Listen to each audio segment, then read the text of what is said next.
एखादी कला नुसती सरकार मान्य असून चालत नाही हो. ती लोकमान्य असणं बी जास्त गरजेचं आहे. तर कदाचित हा शब्दच तुमच्या तोंडातनं जवळजवळ काही वर्षांनी आला असेल, सोंगाड्या हा शब्द. वारी ते वारी हा शृंगारापासून भक्तिरसाकडे जाणारा प्रवास आहे, जो आम्ही या नाटकाद्वारे म्हणजे हा संगीत नाटकाद्वारे मांडलेला आहे. बैठकीची लावणी आणि स्टेज लावणी याच्यातले कलाकार वेगळे असतात की हा वेगवेगळे आहेत.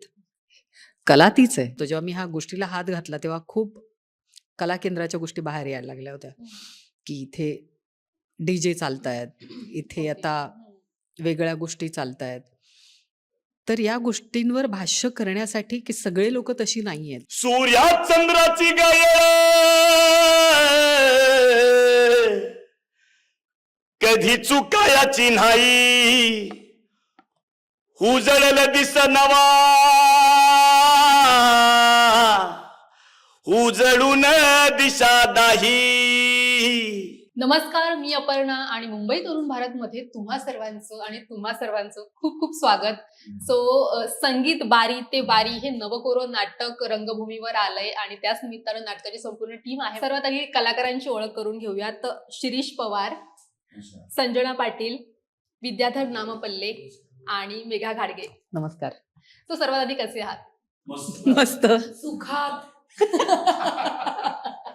बरं, मला नाटकाच्या नावापासून सुरुवात करायची. संगीत बारी ते वारी नेमकं काय आहे? संगीत आहे, वारी आहे, काय सांगाल?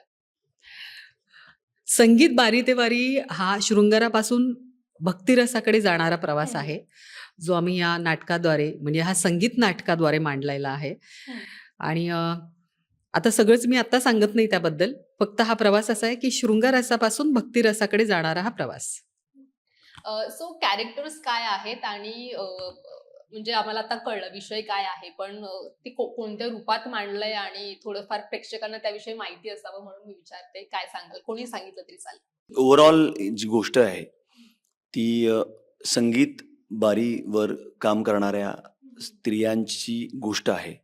म्हणजे ज्या स्त्रिया आपल्याला समोर दिसतात त्या बैठकीच्या रूममध्ये ज्या नाचतात स्त्रिया बैठकीत, त्यांच्या मागचं जे आयुष्य आहे आणि कशा पद्धतीनं त्या तिथपर्यंत आलेल्या आहेत, ही सगळी स्टोरी आणि त्याचा संबंध जो आहे तो वारीशी कसा आहे या धर्तीवरचं हे नाटक आहे. म्हणजे आता लेटेस्ट तुम्ही न्यूज पाहिले असतील तर जी वारी निघते संपूर्ण पुणे आणि या पट्ट्यातनं पंढरपूरपर्यंत, ती वारी प्रकर्षाने बऱ्याच अंशी या ज्या वारीमध्ये ज्या माऊल्या स्त्रिया आहेत परफॉर्म करणाऱ्या, नाचणाऱ्या, त्या तिथे वारीमध्ये आलेल्या लोक तिथे थांबतात. त्यांच्यासाठी प्रॉपर भक्तिरसाच्या किंवा भक्तीत तल्लीन होऊन अशा छान तिथे लावण्या ज्या आहेत त्या सादर पण करतात. त्या सगळ्या येस, होय होय होय हे पूर्वपात आहे खरं तर. कारण आजही अंबिका कला केंद्र जे आहे, चौफुला त्याला म्हणतात, तिथे आज गेली 30 ते 35 वर्ष झाली तिथे तुकारामाची पालखी थांबते आणि ती पालखी कला केंद्रातनं जाते.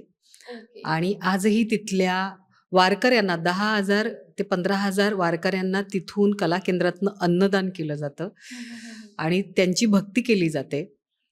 म्हणजे हे संबंध आहेत शृंगार रसाचा आणि भक्तिरसाचा. ते माध्यम, कारण ही कला इतकी आध्यात्मिक आहे. जसं आपण प्रत्येक गोष्टीवर प्रेम करतो त्या कलेवर, लोककला ही आपली आहे. त्या लोककलेचं माध्यम आता थोडंसं बदललंय लोकांच्या मागण्यांमुळे, पण आम्ही ती बारी किंवा ती संगीत बारी काय आहे, त्याचं जगणं काय आहे, त्या लोककलेचं जगणं काय आहे, खरं माध्यम काय आहे, ती कला आम्ही त्या चौकटीतनं बाहेर आज प्रेक्षकांसाठी घेऊन आलेलो आहोत. हे आहे आमचं संगीत बारी ते वारी नाटक. मला कॅरेक्टर्स विषयी ऐकायला आवडेल. भूमिका काय काय आहेत, कोणाच्या, काय सांगाल? मी त्याच्यामध्ये किसन नावाची भूमिका करतोय. सोंगाड्या जो प्रकार होता आधी, पण तो आता त्याचं काय झालेलं आहे तो दिसत नाही आपल्याला कुठेच. जो अनेक पात्र करणारा जो एक सोंगाड्या एक पुरुष कलाकार होता, त्याचं पात्र मी करतोय. गाऊन गाणी म्हणत म्हणत तो हा सगळा प्रवास सांगतोय नाटकामध्ये, असं माझं कॅरेक्टर आहे. मी बिल्डर हे कॅरेक्टर करतोय. म्हणजे कॅरेक्टर बबनराव नाव आहे ते कॅरेक्टरचं. ते नाटक बघितल्यासच खरं ते कॅरेक्टर कळेल तुम्हाला. कारण आत्ता ओपन करणं पण ते तुम्ही बघून सांगा ना. ते बघून सांगा विलन आहे की कसं आहे ते. माझ्या कॅरेक्टरचं नाव आहे गीता आणि ताईने बारी खूप चांगली अनुभवली तिच्या आयुष्यात आणि म्हणून तिने ह्या संकल्पनेवर काम करण्याचा निर्णय घेतला. पण तालीम सुरू होण्यापूर्वी ताईने ठरवलं की जे जे या ग्रुपवर ह्या प्रोजेक्टवरती काम करतायत त्यांना घेऊन मी तिकडे जाईन. त्यात मी नव्हते, तेव्हा माझं कास्टिंग झालं नव्हतं. शिरीष मात्र तिकडे गेला होता आणि माझ्या कॅरेक्टरच्या वर्किंगच्या वेळेला शिरीषने तिथला एक प्रसंग मला सांगितला. तो म्हणाला, त्याने एक प्रसंग सांगितला आणि तिथली ती लावणी कलावंत, तिच्याबरोबर झालेला त्याचा एक संवाद तो त्याने मला सांगितला आणि त्यामुळे खूप फरक पडला. मी माझ्या कॅरेक्टरवरती अभ्यास केला आणि अगदी तसाचा तसा आम्ही तो सीन तिथे घेतलेला आहे. त्यामुळे ते जे गीताचं कॅरेक्टर आहे त्याबद्दल मी फार बोलणार नाही. ती तिथली बारीतली एक लावणी कलावंत आहे, पण तिच्या पर्सनल आयुष्यात होणारी उलाढाल तिच्या लावणीतून सुद्धा तितकीच प्रकर्षाने दिसते आणि तिला तिचं पर्सनल आयुष्य आणि लावणी वेगळं ठेवता येत नाही, कारण ते एकसंध झालेलं आहे तिच्या आयुष्यात. अशी गीता आहे आणि बरेच अजून पात्र आहेत, पण हे पात्र करताना मला खूप मजा आली. दुसरं महत्त्वाची गोष्ट की मी बाय प्रोफेशन ॲक्ट्रेस आहे. ताई तर फार मल्टी टॅलेंटेड आहे, पण लावणी ह्या निमित्ताने मी पहिल्यांदा पाहिली किंवा करायला गेले आणि ह्या सगळ्यांनी मला ती शिकवली. तर त्यासाठी मी कायम लकी आहे की या निमित्ताने एक नवीन आर्ट फॉर्म मी शिकले. मला तुमच्या कॅरेक्टरपेक्षा मला हे जाणून घ्यायला आवडेल की ही संकल्पना तुमची आहे, पण असं काय घडलं किंवा कुठून इन्स्पिरेशन मिळालं की आपण अशा एका विषयावरती नाटक बसवावं आणि ते प्रेक्षकांसमोर आणावं? मेघाताई निर्माती आहे या नाटकाची. जरी संकल्पना असेल, मलाही त्याला विचारायचं की तुला निर्माता नाही मिळाला का कोणी? तुला स्वतः त्याची निर्मिती, म्हणजे तू स्वतः लावणी सम्राज्ञी असताना तुलाच त्या कलाकारांची व्यथा मांडावंसं का वाटलं? म्हणजे इतका सगळा मोठा डोलारा त्यांनी उभा केलाय, म्हणजे हॅट्स ऑफ टू हर. मी खूप या कलाकारांमध्ये वावरली आहे खरं तर. आणि अनेक वर्ष मी सुरेखाताईंबरोबर काढलेत, माया जाधवांबरोबर काढलेत. नंतर मला माया खोटेगावकर, छाया खोटेगावकर, शकुबाई नगरकर, परत रघुवीर खेडकर, मंगलाताई बनसोडे, नितीन बनसोडे, असे जे कलावंत मला भेटत गेले. काही शाहीर मला भेटले, कारण माझ्या प्रवासात ह्या लोकांची कायम भेट होत होती आणि मी तमाशा कलावंतांना समोरनं पाहिलंय, जवळनं पाहिलंय. पण मी बारीत कधीच गेले नव्हते, मी बैठक कधी पाहिली नव्हती, पण त्या कलाकारांची ओळख होती माझ्या. आणि मग माझी ओळख योगेश देशमुखमुळे. बापू नावाचे गृहस्थ होते, ज्यांचं पिंजरा नावाचं थिएटर जे आजही वाईला आहे, साताऱ्याच्या त्या इथे आराम हॉटेल म्हणून आहे, आराम हॉटेलच्या तिथेच पिंजरा आहे.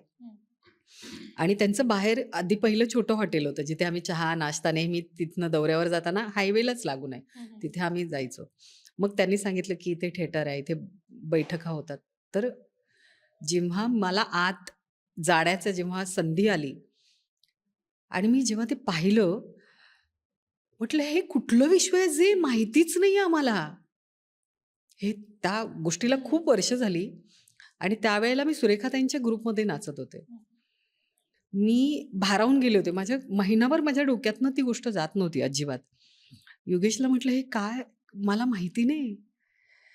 योगेश म्हणतो नाही, तुला एकदा आतमध्ये घेऊन जाईन, मी येतो इथे डान्स बसवायला येतो मी इथे. म्हटलं योगेश हे फार वेगळं आहे रे, हे मला आवडेल बघायला, मला शिकायचं आहे ह्या गोष्टी. सगळ्या कलाकारांना माहिती आहेत मला. आणि मग कळलं की अकलूज लावणी महोत्सव होता. त्या लावणी महोत्सवात संगीत बारीतल्या कलावंतिणी तिकडे पारंपरिक लावण्या, मी आजही त्यांचा हात कोणी पकडू शकत नाही त्या पारंपरिक लावण्यांसाठी. जेव्हा त्यांना परफॉर्म करताना बघायचे, म्हटले ह्या त्या बायका आहेत, त्या ह्या स्त्रिया आहेत ज्या ही कला जपून ठेवतायत. तमाशा कलावंत जसे असतात तसे संगीत बारी कलावंत आहेत आणि मी किंवा आम्ही जे लावणी करतो ते व्यावसायिक कलावंत. अशा 3 गोष्टी आहेत वेगवेगळ्या. तमाशा कलावंत म्हणजे तमाशा आणि संगीत बारी हे सरकार मान्य आहे. सरकार यांच्यासाठी खूप काम करतं, म्हणजे लावणी महोत्सव म्हणा त्यांना जी लागणारी मदत असेल, अनुदान असेल, हे त्यांना देत असतं. आणि नंतर जेव्हा ह्या गोष्टी मी शिकत गेले, मी पाहत गेले, मी त्या लोकांना भेटत गेले आणि मग एकदा अशी वेळ आली होती, चुकून मी कला केंद्रात गेले आणि मी तिकडे 3 महिने काढले त्या कला केंद्रात. मी राहिले, त्यांच्या सोबत बैठका केल्या, बैठका पाहिल्या, त्यांना अनुभवलं, ते लिहिलं आणि मला तिथून जी माझी गोष्ट असं झालेलं, की मी ही कधी एकदा मांडते लोकांसमोर. मला कारण खूप गोष्टी आपल्याला दिसतात तशा नसतात. बरं, मग बैठकीची लावणी आणि स्टेज लावणी याच्यातले कलाकार वेगळे असतात की वेगवेगळे आहेत. कला तीच आहे. पण त्यांचं सादरीकरण तेच आहे. फक्त यांचे 2 भाग आहेत. हेही लावणीच सादर करतात, जे हजारोंच्या प्रेक्षकांमध्ये करतात. तमाशा कलावंत, जिथे त्यांचे दौरे खेडोपाडी, अख्ख्या गावभर, महाराष्ट्रभर त्यांचा दौरा असतो. 100 लोकांची टीम असते एका तमाशाच्या ग्रुपमध्ये आणि इथेही 4 चौकटीत लावणी होते, जिथे मोजकेच 4-5 लोक येतात किंवा एखादा माणूस असतो. त्यांच्या समोर ही त्यांच्याकडे दौलतजादा केली जाते आणि त्या बैठका करतात, त्या लावणी सादर करतात, इतर हिंदी गाणी सादर करतात, पण ते त्यांच्या फॉर्ममध्ये पूर्ण तयारीनिशी सगळा कुठेही गालगोट लागणार नाही अशा पद्धतीने ते परफॉर्म करतात. ते वास्तव आहे, ती खरी कला आहे. आणि जेव्हा खूप गोष्टी आत्ता जेव्हा ह्या काळात माहिती नव्हतं, जेव्हा मी ह्या गोष्टीला हात घातला तेव्हा खूप कला केंद्राच्या गोष्टी बाहेर यायला लागल्या होत्या, की इथे डीजे चालतायत, इथे आता वेगळ्या गोष्टी चालतायत. तर या गोष्टींवर भाष्य करण्यासाठी की सगळे लोक तशी नाही आहेत, सगळे कलावंत तसे नाहीत, की सगळे कला केंद्र तसे नाहीयेत. तुम्ही एकाचं गालगोट सगळ्यांना लावू नका. तुम्ही सगळ्यांना धारेवर धरलत, सगळे सारखे नाहीयेत ना. एक जर कला जपणारा कलाकार आहे त्याच्यावर पण पोटावर पाय देता तुम्ही. बरे जे ढोलकी वादक आहेत, पेटी वादक आहेत, जे तिकडे काम करणारे कलावंत आहेत, त्यांच्या सगळ्यांच्या पोटावर पाय येणार एका गोष्टीमुळे. जी चूक घडली आहे त्या लोकांना तुम्ही त्या लोकांना पकडा ना, त्या लोकांना शिक्षा द्या. सगळ्यांना का देताय एका व्यक्तीची शिक्षा? बरं, आता निर्माती म्हणून यांनी उल्लेख केला. सो प्रोड्युसर्स कडे तुम्ही गेलाच नाहीत की स्वतःच प्रोड्यूस करायचं हे आधीपासून ठरलं होतं? नाही, कारण हा विषय असा आहे, मी गेले होते, लोकांना भेटले, लोकांना खूप आवडलं होतं. पण मला असं झालं की मला जे मांडायचं आहे, मग परत तिसऱ्या माणसाला पटेल की नाही पटेल. मग ते इंटरफिअरन्स सगळ्या गोष्टी येतात, की मग असं नको, मग असं कर, असं नको, मग तसं कर. कळलं? ते मला वन हँड हवं होतं. पण मला मदत करण्यासाठी सप्तसूर म्युझिक कंपनी होतीच की सोबत माझ्या, आजही आहे.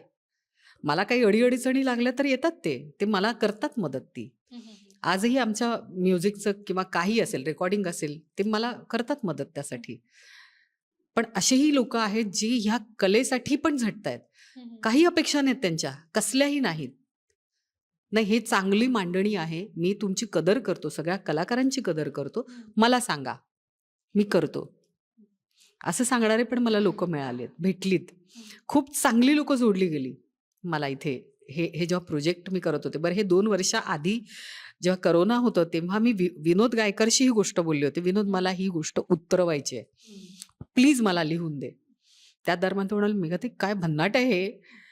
मी म्हटलं प्लीज बघ, तुला वेळ मिळेल तसं लिही. पण त्या दरम्यान तो खूप बिझी होता, प्रचंड बिझी होता. पण ह्या नाटकाच्या दरम्यान सुद्धा त्या प्रोसेसमध्ये होता तो आमच्या.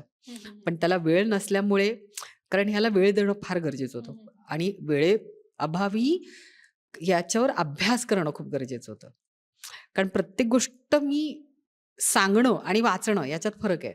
मग हा अभ्यास तुम्ही एकटीनेच केलात की तुमच्यासोबत नाही, सगळ्यांनी केला. सगळ्या टीमने, म्हणजे जेव्हा मी गोष्ट सांगितली सगळेजण रिसर्च करायला लागले होते. सगळ्यांनी, सगळे कॅरेक्टर्स, की मला काय हवंय, मग हे बघा, मग हे बघतोय, ताई हे पण आहे, ताई ते पण आहे. मग त्यांनी मला इनपुट्स दिले ह्या नाटकात, सगळ्या कलाकारांनी मिळून. अशा गोष्टी घडल्या तिकडे. त्यामुळे टीम खूप छान जमली माझी. सगळ्यांचे इनपुट्स येत होते. शिरीषचा खूप मोठा हात आहे त्याच्यात खरं तर. कारण सुरुवातीपासून जेव्हा मी गोष्ट तयार करायला गेले तर, कारण माझी कुठलंही प्रोजेक्ट असलं की पहिलं त्याला सांगते मी, शिरीष हे काम करायचंय, ताई आपण ते करणार होतो ना, नाही आता हे करायचं. अगं तू मला ह्या गोष्टीला बोल, आपण या गोष्टीची मीटिंग करतोय ना. नाही नाही म्हटलं आपण त्या गोष्टीची मीटिंग करतोय. तो असं, ताई हे मला तू कधी सांगणार? आत्ता. बरं, तुम्ही सोंगाड्या या कॅरेक्टरचा उल्लेख केलात मगाशी की तुम्ही ते प्ले करताय, पण आजकाल सोंगाड्या विषयी बोललं गेलं तर तो कुठेतरी एक लुप्त होत चाललाय किंवा मग टिंगल टवाळीचा विषय म्हणूनच त्याच्याकडे पाहिलं जातं. सो तुम्ही काय सांगाल सोंगाड्याविषयी आणि त्या कॅरेक्टर विषयी सुद्धा? नाही, खरं तर तो तो ज्या पद्धतीचं कॅरेक्टर तिथे मल्टिपल कॅरेक्टर प्ले करणारा एक एक व्यक्ती, म्हणजे तिथे जी काही भूमिका त्याला क्विक करायची तर तो क्विक रेडी असतो. अशा अशा याच्यातून धाटणीतनं आलेला एक कलाकार आहे, म्हणजे तो ऑलरेडी प्रगल्भ आहे. ओके. आणि इथे जो मांडलाय लेखकाने की तो अगदी शिकलेला, बँकेमध्ये नोकरीला असणारा असा कलाकार आहे तो. आणि तो सोंगाड्या, आणि त्यांनी ती कला जपण्यासाठी त्यांनी अगदी त्याची नोकरी पण सोडलेली आहे, कारण त्याला तिथे ते मांडायचं आहे, त्याचं जे म्हणणं आहे. पण मग सतत नाटकामध्येही होतं की मोहिनीबाई जे कॅरेक्टर ताई प्ले करते ती सतत सांगते की तू नको राहूस, तू का करतोयस हे, तू शिकलेला आहेस, तू हे कर, तू ते कर. पण असे अनेक कलाकार आहेत ज्यांना आत्ताही हवा तसा प्लॅटफॉर्म मिळालेला नाहीये, पण त्यांचा आवाज, त्यांची रेंज, त्यांचा गायकीचा आवाज, किंवा त्यांचं जे टायमिंग आहे नाटकातलं, किंवा त्यांचं जे सादरीकरण आहे, किंवा त्यांनी जर काही सादर करायचा प्रयत्न केला किंवा त्यांनी जर सादर केलं तर त्यांच्यात इतकी कमालीची ताकद आहे, कितीही पब्लिक जरी असली तरी ते होल्ड करून ठेवतात. इतकी ताकद त्यांच्या शब्दफेकीवरती, त्यांच्या परफॉर्मन्सवरती असते आत्ताही. मग ते कुठे आहेत आता? ते का लुप्त होत चालली आहेत? ते का काही जण वेगवेगळ्या मार्ग त्यांनी निवडलेत? त्यांना का नको वाटतं हे? कारण आपण आपलं कर्तव्य म्हणून आपली जी लोककला पारंपरिक आहे, जिला आपण पारंपरिक असं म्हणतो, ती जपण्याचा आपल्यातल्या माणसाने किंवा आपल्यातल्या कलाकाराने कधी प्रयत्न केलाय का? तर याचं उत्तर नाहीये. आपणच, मला असं वाटतं जर तुम्ही मला विचारलं तर कदाचित हा शब्दच तुमच्या तोंडातनं जवळजवळ काही वर्षांनी आला असेल, सोंगाड्या हा शब्द. हे कर्तव्य आपलं आहे कलाकार म्हणून, किंवा आपली, जर आपण आपली लोककला म्हणतो तर ती जपण्यासाठी आपण स्वतःहून किती प्रयत्न करतो? हा स्वतःला पटलेला प्रश्न आहे आपला. आणि तसलं कॅरेक्टर मला करायला मिळतंय म्हणजे आय एम हॅपी. अ, अ, बरं, आता लोककलेचा विषय चाललाय म्हणून की लावणी ही आपली पारंपरिक आहे अनेक वर्षांपासून, इव्हन आपण मगाशी सुद्धा बोललो. पण आता लावणीचं स्वरूप हे खूप बदललंय, म्हणजे प्रचंड प्रमाणात आता सोशल मीडिया आलंय किंवा स्टेज लावणीला एक वेगळंच वळण आपण पाहतो. सो तुम्ही ऍज अ कलाकार म्हणून आणि तुम्ही जी पारंपरिक लावणी प्रेक्षकांसमोर आणण्याचा प्रयत्न करताय, सो तुम्ही या सगळ्या प्रकाराकडे कसं पाहता आणि प्रेक्षकांना तुमचं काय सांगणं आहे? मी तेच म्हणेल ना, हे नाटक आहे ना, हेच सांगणं आहे प्रेक्षकांना. हे जे सादरीकरण आहे किंवा संगीत बारी ते वारी, त्याच्यातली जी सादगी आहे, जे आतून आलेलं आहे तुमच्या सबकॉन्शियसमध्ये, जी जी परंपरागत जी ज्याच्यामध्ये एक शालीनता आहे, अशी जी गोष्ट तुमच्यापर्यंत मेघा गाडगे घेऊन आलेल्या आहेत. का त्यांना वाटलं हे करावंसं? त्याच्या आधी, म्हणजे जेव्हा विनोद आणि सगळ्यांचा उल्लेख निघाला, तेव्हा आम्ही जर म्हणालो की आत्ताच्या या जेनझीजला किंवा आत्ताच्या पिढीला जर लावणी हा शब्दच जर लुप्त पावत गेला किंवा झाला, माहितीच नाही, लावणी म्हटल्यावर त्यांनी जर सर्च केल्यावर सगळ्यात ट्रेंडिंगमध्ये काय येणार हे आपल्या कोणाला विचारायची गरज नाहीये. सो आपली एक जेन्युइन कलाकार म्हणून ही ड्युटी आहे, तिला असं वाटलं. आणि म्हणून तिने सांगितलं की जी जी पारंपरिक आहे, तर ही पारंपरिक हीच लावणी आहे. त्याच्यामध्ये इतकीच काय त्याला म्हणतात, ती तितकीच सादगी आहे, तितक्याच याच्याने ती मांडली जाते. त्यासाठीचा तो प्रयत्न आहे आणि ती लोकांपर्यंत पोहोचली पाहिजे आता, आणि ती आपण पोहोचवावी. नाही तर लावणीला किती वाईट दिवस आलेले आहेत आपण सगळे बघतोच आहोत.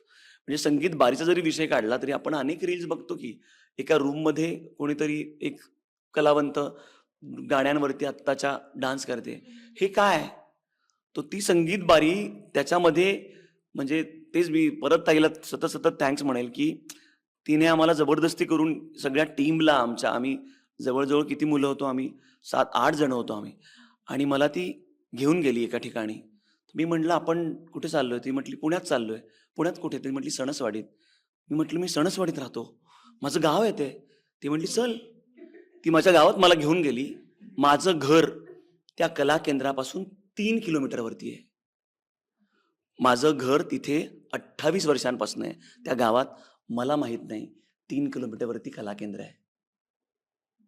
हे तिच्यामुळं कळलं की माझ्या गावात कला केंद्र आहे की जिथे त्या कलावंतिणी इतक्या कमालीचा परफॉर्म करतात. हे तुम्ही जे बघताय ना, हे हे सगळं फेक आहे किंवा हे फक्त एक वाईट प्रसार किंवा काहीतरी तुम्हाला एक माहीत नाही मग काय स्प्रेड करायचं आहे, त्यांनी व्ह्यूज मिळवायचे म्हणून करतायत. I don't know. पण मी जे अनुभवलंय ना तिथे जाऊन, त्याच्यानंतर पुढचा जवळ महिनाभर मी त्याच्या झोनमध्ये होतो. मी काय बघितलंय? कारण काय माहितीये का, मी स्वतः स्टेज परफॉर्मन्सेस करतो, बरोबर. मी तिथे गेल्यानंतर तिथे कुठल्याही पद्धतीचं स्पीकर नव्हते, डीजे नव्हता, काही नव्हतं. तिथे 4 कलाकार ढोलक, ढोलकी, पायपेटी घेऊन बसलेले एका रूममध्ये 4 वादक बसलेत आणि त्या लावणी कलावंतिनी आम्ही सगळे समोर बसलोय. आमच्या समोर त्या एक बाई, मी म्हटलं आता ह्या काय करणार आहेत मावशी? तर त्या कोपऱ्यात उभ्या होत्या, अशा टेकून हात हाताचीकडे घालून. आणि त्यांनी जेव्हा गायला सुरुवात केली तेव्हा आम्ही उठून उभे राहिलो. असेच उभे राहिलो आम्ही. म्हणजे हे काय परफॉर्म करतायत?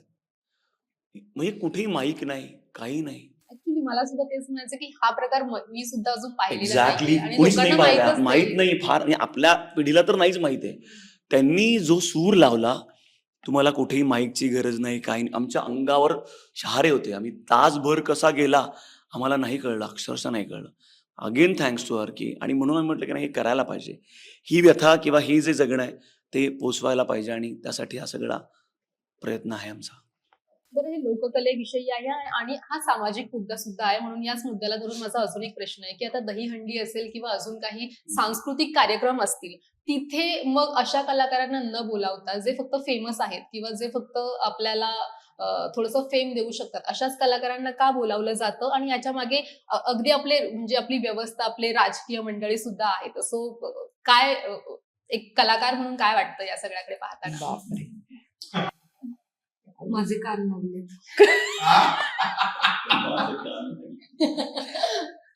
का मला फसवते या सगळ्या गोष्टींमध्ये? बोलवायला हवं ना, का नको?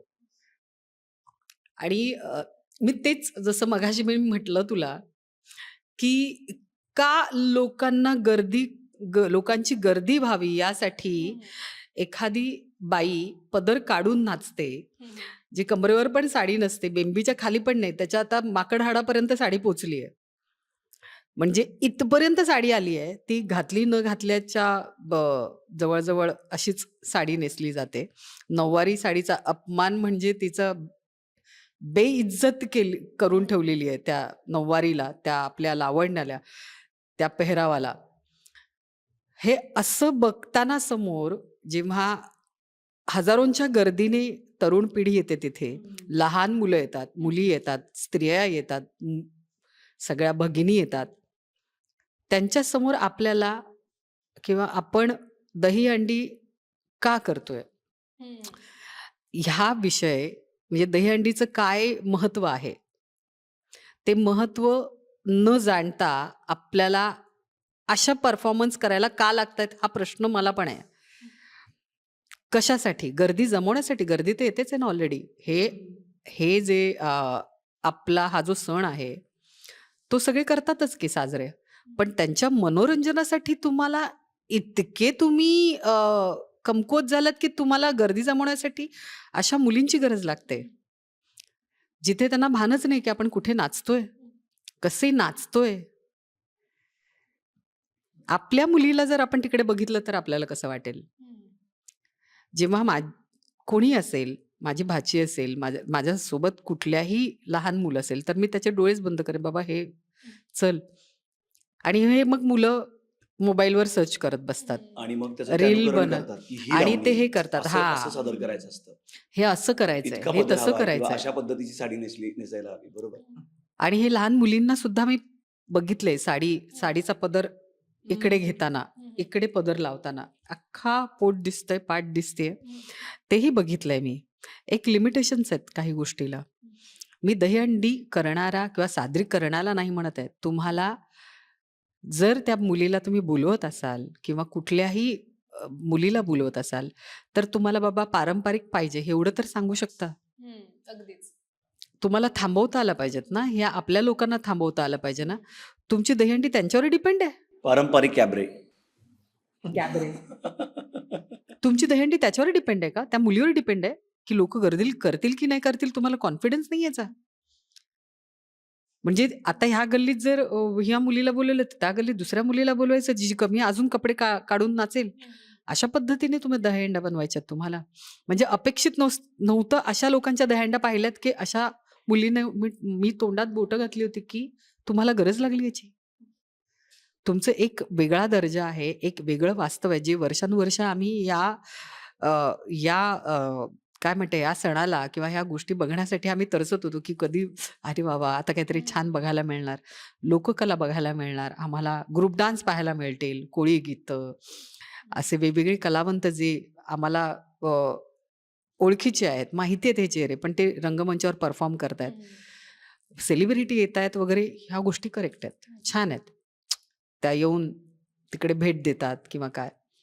परफॉर्मन्सला तुम्हाला जरा आळा घातला पाहिजे. आपला हा महाराष्ट्र आहे, ज्याला आपण महाराष्ट्राची संस्कृती किंवा आपला महाराष्ट्र एक वेगळ्या काय म्हणतात वारीचा आहे, ज्याला अध्यात्माचं जोडण आहे.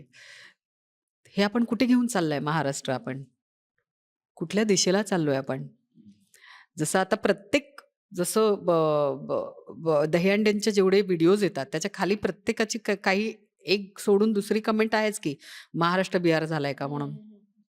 कदाचित आयोजक ते वाचत नसावेत. पण हे ते नाही इग्नोर करतात. त्यांना लोक हेही वाचतायत त्याचा त्यांना आनंद होतोय की व्ह्यूज वाढतात त्यांच्या रील्सचे, त्यांच्या पेजचे.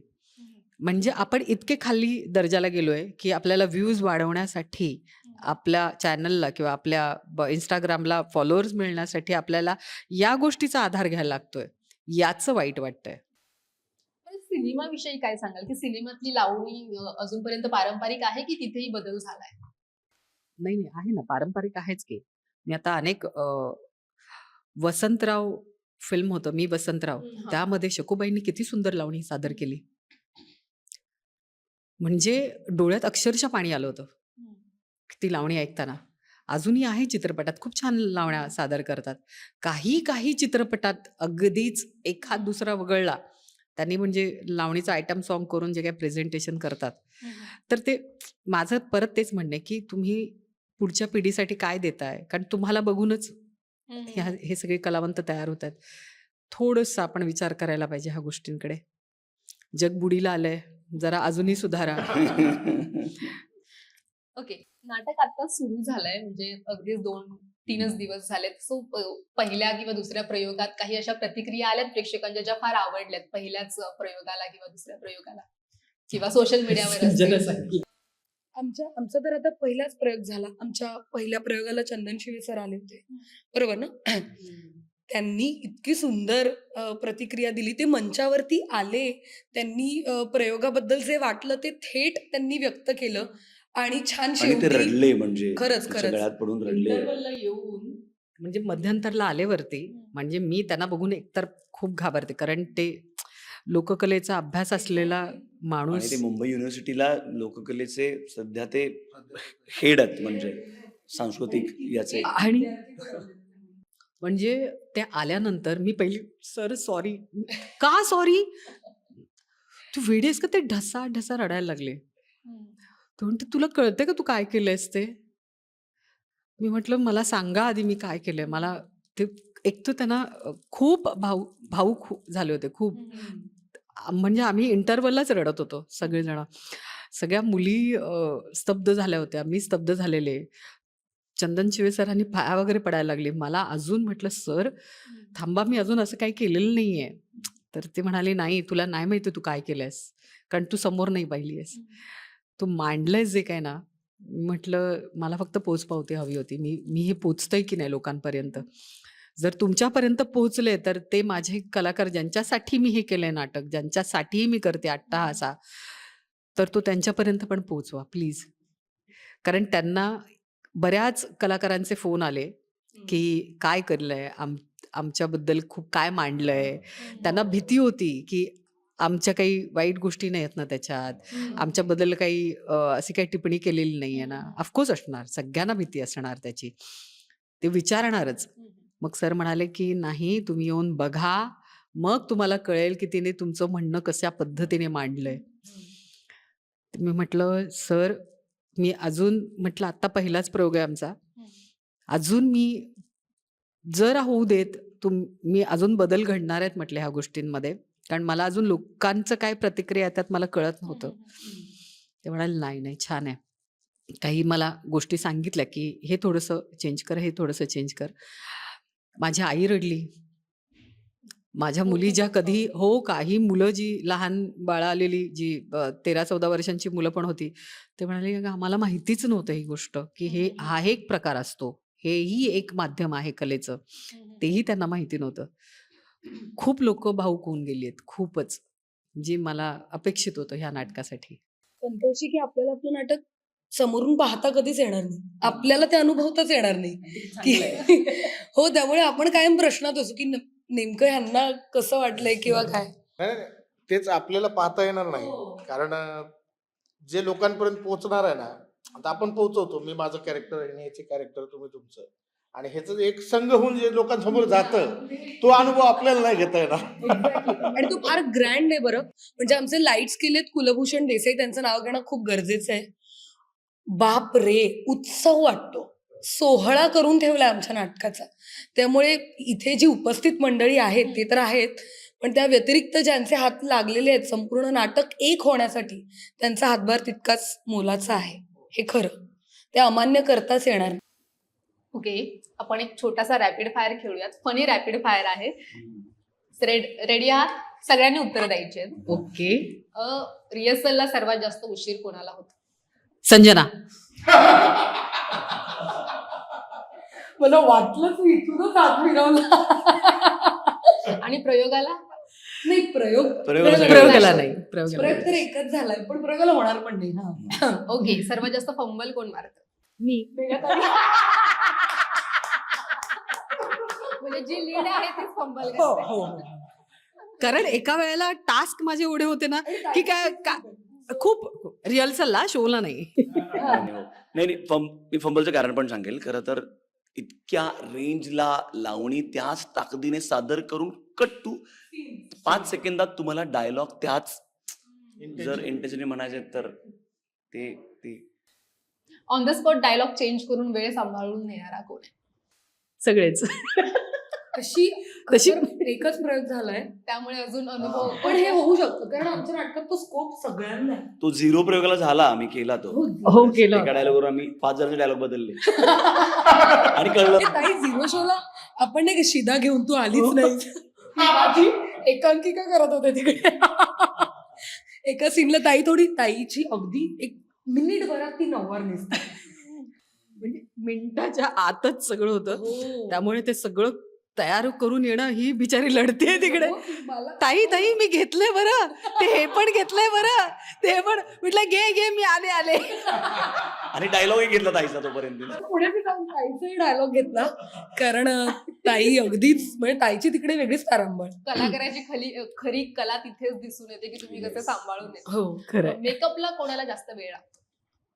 अर्थात तिकडे असं- अजून नाही कळालं बरं ते नाही, कारण आमचं अगदी नसल्यात आमचं तर जमा आहे. आम्ही- म्हणजे आमचं दोघींचं, ताई स्वतःचं करते, मीही स्वतःचं करते. व्यतिरिक्त आमच्याकडे 7 मुली आहेत, ओके. ज्यांचे मेकअप आमचे मेकअप दादा वगैरे सगळे करतात. मेकअपला कोणालाच नाही वेळ लागत. कोणाचा डब्बा फस्त करायला आवडतो? कदाचित हे देवा. माझे प्रश्न आहेत देवा, जे अजून देवा. जास्त प्रयोग झाल्यानंतर हा. तुम्हाला- नाही, पण मला तर वाटलं की ताई म्हणेल की त्यासाठी कोणी डबा तर आणायला पाहिजे असं. अगं ही एकटी डबा खाते ग, समोर बसून आमच्या, काय आणि आणला भुर्जी कधी बिर्जी समोर असते आणि पिक्चर. अरे तुला हवं होतं ताई? ए नाही, चल. अच्छा, हो, माझ्या बहिणीने एक आता दिवशी डबा पाठवला होता, आठवलं दॅट एकदाच घडलंय ते. नाही, मी पण असूच शकते असं, कारण जर आवडीचं असेल आणि घरचं असेल तर सॉरी बॉस, मला खाऊ दे, मला बाहेरचं नाही खायचंय. ताई आम्हाला मटण पार्टी देणार आहे, ओके, पेंटिंग त्यामुळे आहे. हा हे आम्ही सेल्फ डिक्लेअर आहे की ताई आम्हाला देणार आहे. हो. ओके, जाता जाता मला आता नाटक संगीत बारी ते वारी आहे, सो मला कोणाकडनं ही 2 ओळी ऐकायला आवडतील. एखादी कला नुसती सरकार मान्य असून चालत नाही हो, ती लोकमान्य असणं बी जास्त गरजेचं आहे.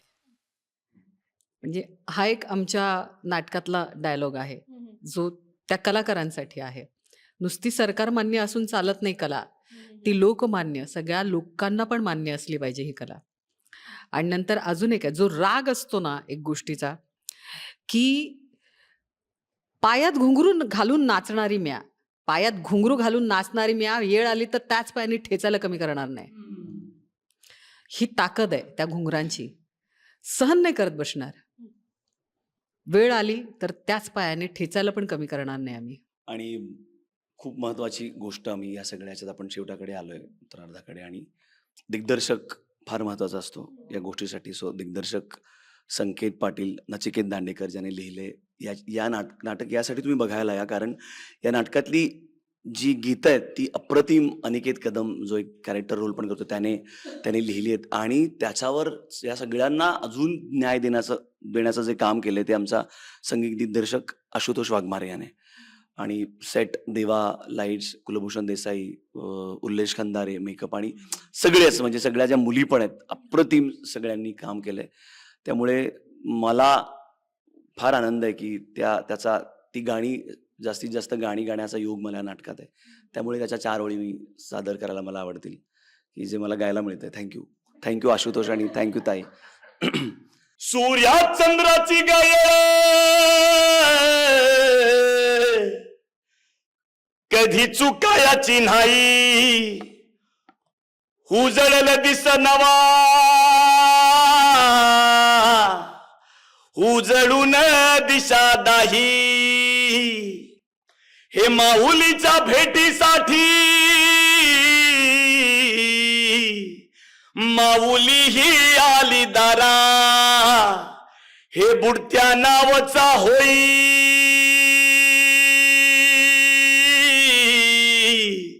विठुराया ग किनारा. हे बुडत्या नावाचा होई विठुराया ग किनारा. थँक्यू. खूप सुंदर.